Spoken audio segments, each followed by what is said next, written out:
So, Rotus, let's get in.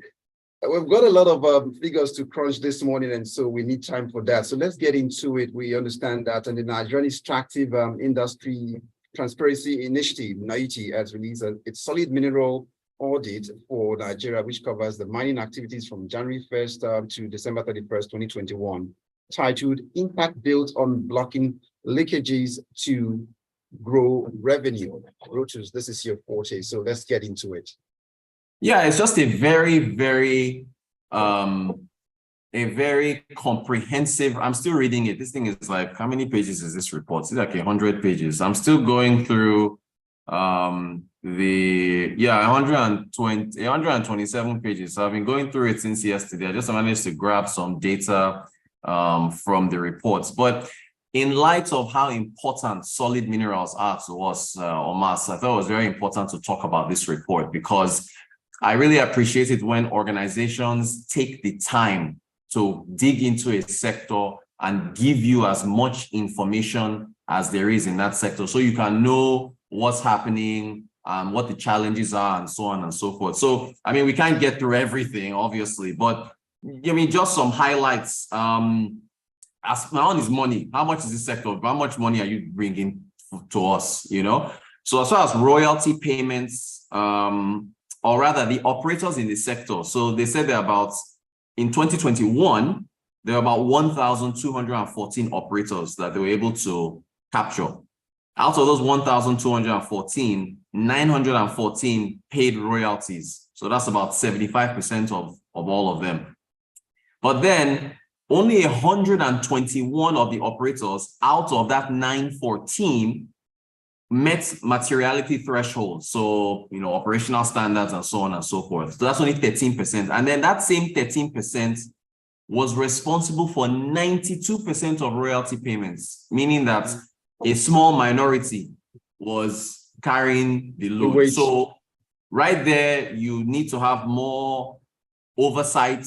You need to have the regulator really needs to step in there and make sure that you are getting, only 13% of operators cannot be paying 92% of royalties. We need more money from them, right? So that's one. As far as the total revenue to the government in 2021 is 193 billion, which is a decent amount of money. But if you look at what other countries like Australia, South Africa, and so on are getting from mining, it's in the billions, right, of dollars. So let me even do the more. What's the 193 billion divided by what is it now? What exchange rate to that is? It's in the millions. Shout out to the hundreds of millions of dollars. It's not even up to, it's not even that much. So as far as what else was here? Okay, this is another one. Licenses issued in 2021. About 2,000 licenses were issued in 2021. Yet you only have 1,214 operators. Now, that doesn't necessarily mean that the moment you issue a license, that operator now goes into production, but you still have more licenses issued than operators that are in the sector. So I think maybe that needs to be looked at. As far as production, this is very interesting here. So Nigeria has listed... Rotus, before you get into that, the licenses you mentioned, they don't come cheap, do they? So definitely, I would have loved to see how much they generated from the issuance of the licenses also. So that also feeds into the revenue generation picture. So as far as the different regulators, so you've got FIRS that takes in taxes. Then you've got there's another. Okay, here we go. So there's the FIRS that is responsible for VAT, withholding tax, company income tax, and so on. And then there's the MCO, which is responsible for service fees, application fees. So the MCO is the Mining Cadastral Office. And then you've also got the Mines Inspectorate Department, the MID. So in terms of how much the MCO, the Mining Cadastral Office, brought in for 2021, it was 4 billion.